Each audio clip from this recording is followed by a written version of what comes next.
I'm here today to tell you if you want to do something, you should do it. And today, we want to talk about PJ Harvey's newest album, Inside the Oil You're Dying. We are Blenderstyle, and we do what we want. Cheers, boys. Cheers, gentlemen. I fucking love you guys. I herpes, you guys.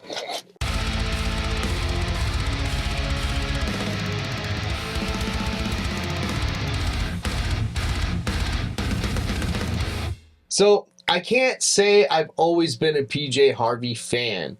I've always known about PJ Harvey, but I have not stayed up with everything that she has done as an artist. She does many different things as an artist. I wouldn't say she's just a musician. She is an artist. But there are records by her that, I definitely love. And I knew that it had been a while since she came out with a record, and she just came out with this new record, and I wanted to listen and get our first responses of PJ Harvey. So, dude, I always thought PJ Harvey was just like pop music. Because it's in the 90s, and I was listening to death metal, and if it sounded remotely not heavy, I was not about it. Ironically, I was listening to like Tori Amos and shit like that. So this should have been in my wheelhouse, but I just skipped it the whole time. I've never listened to PJ Harvey. Mm-hmm. As soon as I started listening to this, I'm like, what the fuck? This is not what I was expecting. Uh-huh. And bro, I went hard in the paint. I started listening to everything PJ Harvey. I was awesome. I fucking missed out. Yeah, awesome. So I missed out on PJ Harvey, and this is my first entry into her music, and I want to thank you for picking it, because hell yeah, man, this was kind of a righteous jam, dude, and we'll get into it. Yeah. Casey? So I've been a fan of PJ Harvey ever since the Flagpole Sitta song, and so I was really looking forward to this, and then I realized it's not even the same band. It's not. Yeah, so I never listened to PJ Harvey. That's Danger Harvey? Harvey Danger. Harvey Danger? Yeah. Did not know that when Nathan picked this.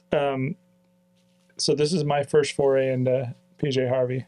As well. I might have heard PJ Harvey in passing, but never paid attention. Same, yeah. And this wasn't in my wheelhouse. I wasn't into Tori Amos or any of that stuff. It's weird I wouldn't compare it to Tori Amos, but I understand why you would say Tori Amos. For sure. Well, you gotta get all snobby about it? No. That's not what I'm saying. PJ Harvey to me has a little bit more Patti Smith. I feel that word. A little more like punk influence, rock, blues kind of influence. So what genre, dude? What do you even call this? Neo-folk,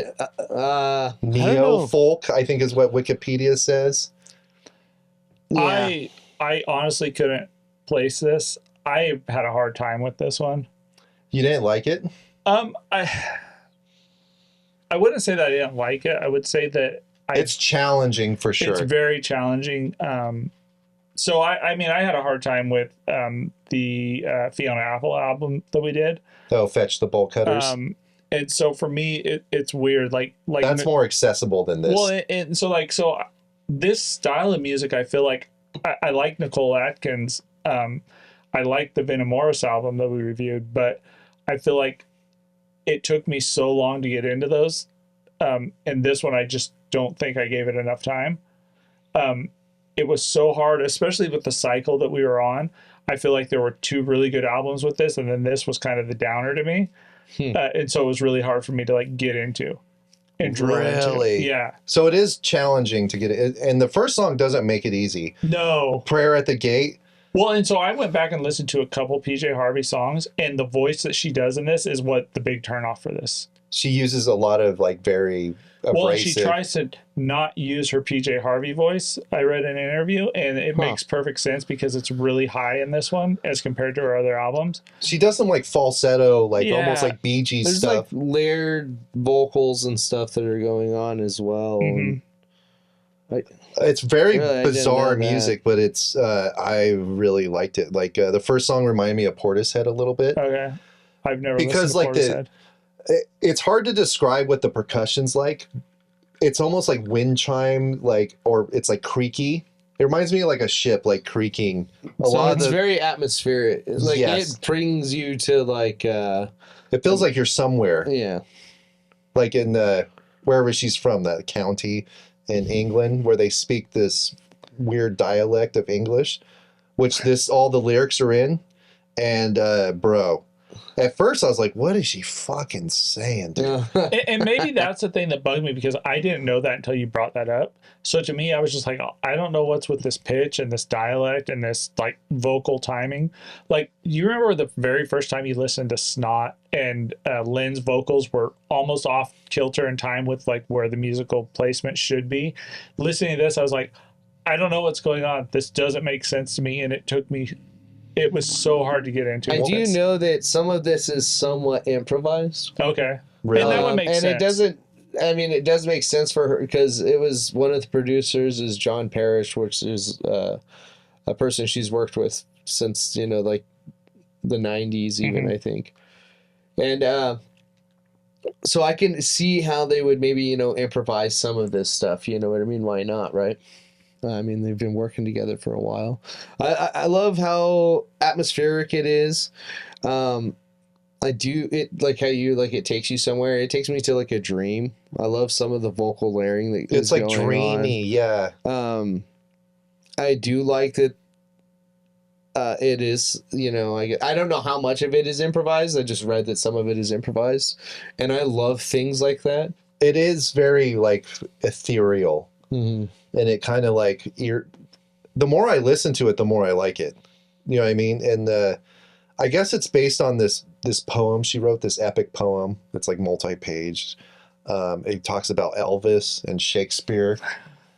And then what was interesting, I was talking to my girlfriend about it, and I said in this PJ Harvey album, she says like "Love Me Tender" multiple times in different songs, and she's like, "Oh, that's an Elvis song." I was like, bro, she talks about Elvis too. Okay. So there's like and that's what I mean. Like the more I get into it and you start understanding the dialect, I'm like, there's a lot here. It's like a very interesting project. So I feel like there was a missed opportunity for the flow between this, because I feel like each one of these songs abruptly stops, which is something that kind of bugged me. And there was like this missed opportunity to flow. I could see that.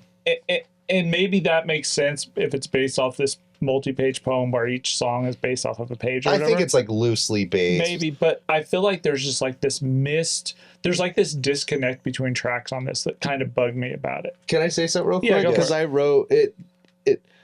It's too much atmosphere at times that it honestly sounds like the band like fell asleep. So it's like almost kind of like it is abruptly. It's like it's gone and then it's gone to a point where it's like, well, there's no more going. It's like if you saw it live, you'd be like, or did they finish playing this song? Well, you know they finished because they'd stop and give a 20-minute break before the next song. But you know what I mean? They just kind of like meander away and then meander it's back. like every song fades out. It seems like I it's hate kind of that, done dude. a little lazy. It's a little lazy at times, it seems to me. I think it's very lyric focused. Yeah. That's the highlight for me. Is I have no idea what any of this is about. I love it though. See, I feel like it might be lyric focused, but I didn't read up on any of the lyrics. But I feel like the music on this was really good. The instrumentation on this It's was good, really, really good. But the vocals and the lyric, well, I didn't listen to the lyric, or I didn't read the lyrics, but the vocals on this are what lost it for me. It's weird. It is. It's very weird. Every song, and I like it that every song is kind of different. Okay. Like she's like doing the falsetto. One of them, she has an effect on her voice, I like a did hear vibrato or whatever, or like a what effect is that? A chord? I don't know. Like a core, like a hall, or like It reminds me of "Where the Slime Lives" by Morbid Angel. Okay. Oh shit. They use the same effect, Yeah. and I love it, dude. I Uh-huh. like it's bizarre. It's weird as shit, dude. And the more I listen to it, the more I like, because then you start to become familiar with it. Yeah, for sure. And dude, I went and listened to Desert Sessions, the album she played on Desert Sessions. I listened to her old stuff, watching the interviews. You know, dude, It's funny because this album turned me off of everything PJ Harvey.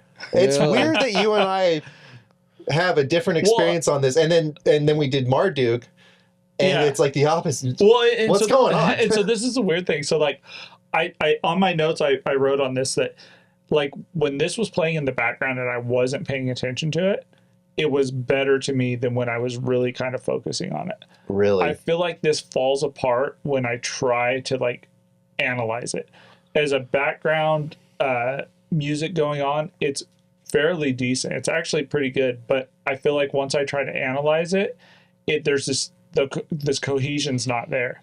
Kind of like a dream. Almost like when you're dreaming and like you go from one place to the other and you're just like, I don't know how the hell And I got here. I'm not gonna think too hard into it. Yeah, well, and maybe that's my thing, because like when I was like really paying attention, I overanalyzed it and I thought really hard into it, and it just didn't make sense to me. And it doesn't really pull your attention too much. It doesn't, and that's why I'm saying it works so good as like a background. Whereas like Fiona Apple like keeps like I feel like Fiona Apple has so many weird like nuances to it that pique like little your hooks. ear that you have to like, it draws you back.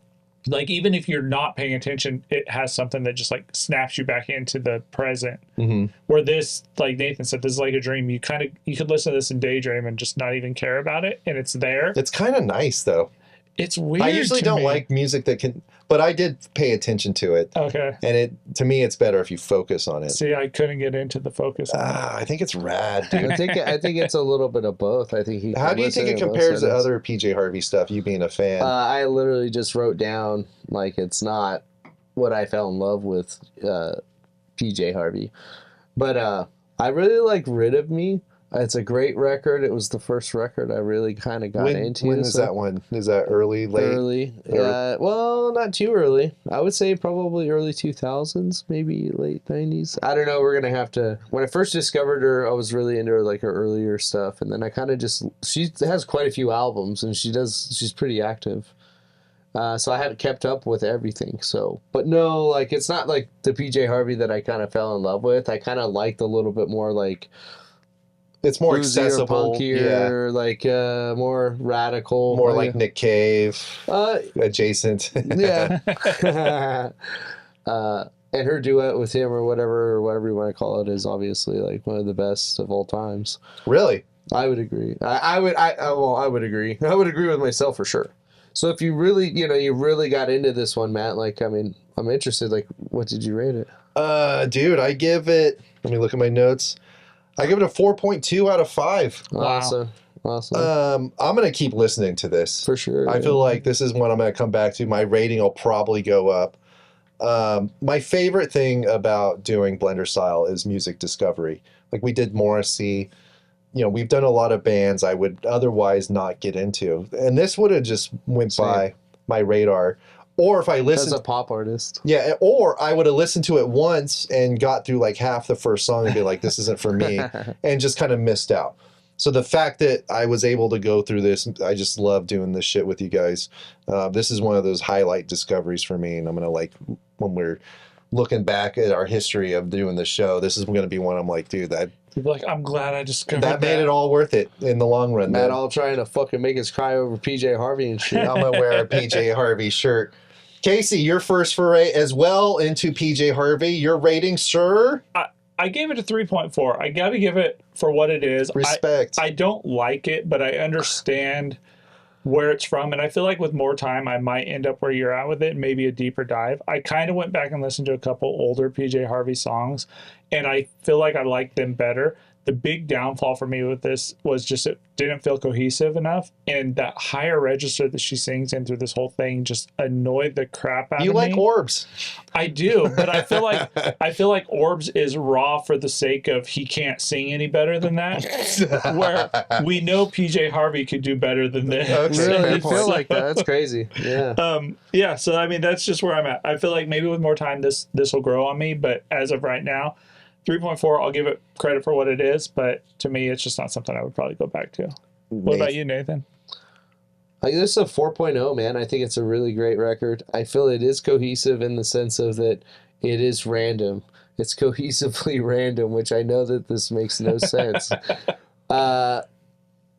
She's dabbling within like a context that makes it all connect together. Yeah, I just think she's a great artist, great songwriter. I think these artists work well together, and I think they will continue to always make good records. 4.0, it's not my favorite, obviously, but I'm so pumped that I'm like checking in with the artist PJ Harvey in 2023 with a new record, and I'm still like so stoked still on it. You know what I stoked, mean? That's the longevity and like being true to yourself and shit. That's punk rock, dude. That's awesome. Do you think it's going to make your top list of 2023? No, actually, 2023 is going to be kind of a hard one for me. I've thought about 2023 is it. kind of stacked already, though.